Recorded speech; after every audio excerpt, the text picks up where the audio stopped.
Dear sir, my name is Joe Wimberly. I am a retired military veteran and a 30-year dedicated government employee. I saw a YouTube video presentation by Rob Wypond entitled Your Consent is Not Required. The video will show that unsuspecting victims are being placed in mental behavioral health care facilities and forced to take harmful antipsychotic drugs like Seroquel and Risperidone 2. These drugs may cause bodily harm, such as Parkinson's disease, causing involuntary bodily movement. This is a disease which my good friend Kenneth Hopkins had, as it is debilitating, and he is no longer here with us. My trouble started when my sister Narda Dixon gave silly information to Dr. Dietrich Skelzig, 216-791-3800, of the Louis Stokes Veterans Hospital, claiming that I want to kill myself and other people. I don't understand why they would think such thoughts when I am a 100% disabled veteran, was taking milk thistle for hepatitis C liver disease at the time of this travesty, and I successfully completed Harvoni treatments to rid myself of this concern. Nevertheless, Dr. Linda C. Bond found it necessary to deny my rights of freedom, even though I sacrificed my life and time to ensure that people like Dr. Bond and others would remain free. I found it quite embarrassing seeing that I worked at this very VA facility that I was locked up in, and seeing that Dr. Bond would not allow me to use the telephone for extended periods. I was about to lose the apartment that I was living in. While I was detained, I experienced what it's like to enter into a kangaroo court session, docket 2016 MI 17636, March 2nd, 2016, in which I told Magistrate Gregory S. Thomas, Judge Laura Gallagher, and Judge Anthony Russo of how during a time that I was in a melancholy state of grief while my mom was suffering from cancer, myeloma cancer, and bed sores, I was insulted by the arrogant elder Rufus Webb when he asked me, "What have you done for the Lord lately?"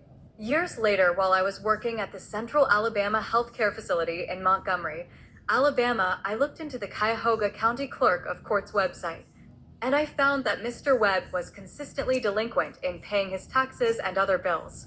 Somehow Elder Webb convinced members of my family to try to have me institutionalized. Despite telling my story to Magistrate Gregory S. Thomas, who shook my hand, Judge Laura Gallagher and Judge Anthony Russo decided to add 90 additional days' time with a staff that would not even allow me to drink a glass of water. And I was not told of their decision until after the appeal date was over. Later, in December 2023, I contacted Congressional Liaison James Holmes, 216-791-3800, and I told him how Dr. Bond had denied my rights to live comfortably free. And he responded by trying to bribe me with a tort claim.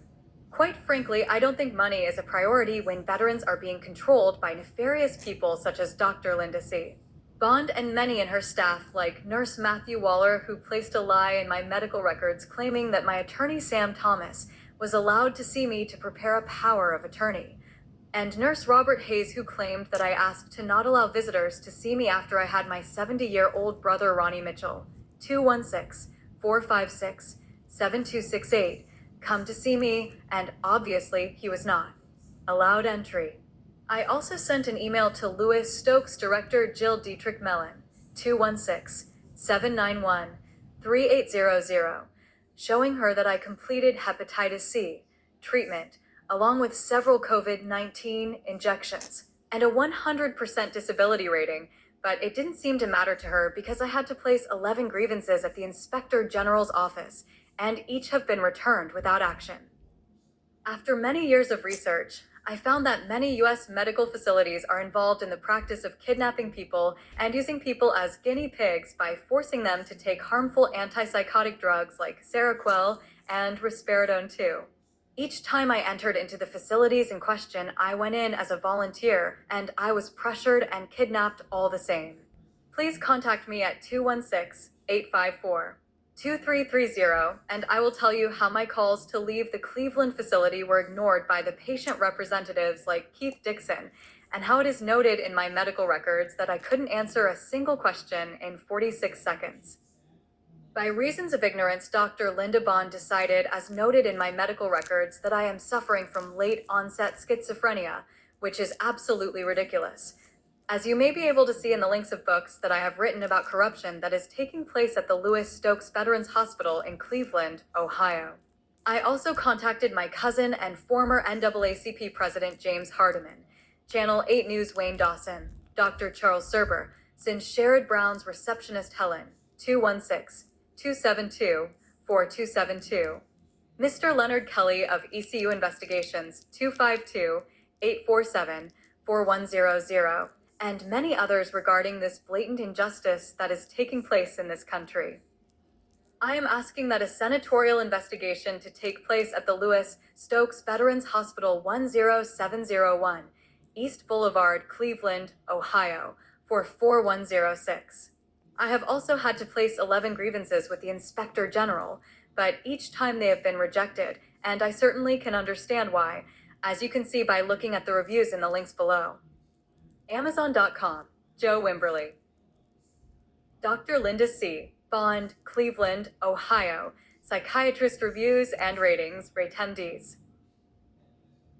Dr. Jane A., Dom, Willoughby Hills, Ohio, Psychiatrist Reviews and Ratings, rate 10Ds. ECU Health, for-profit Acadia Open New Psych Hospital, North Carolina Health News. Investigation says Acadia Healthcare lures, traps psychiatric patients, KFF Health News. They paid $20 million for commitment fraud and opened another hospital. Who is Joe Wimberly, author, and what did he write? Search. Amazon.com, Joe Wimberly.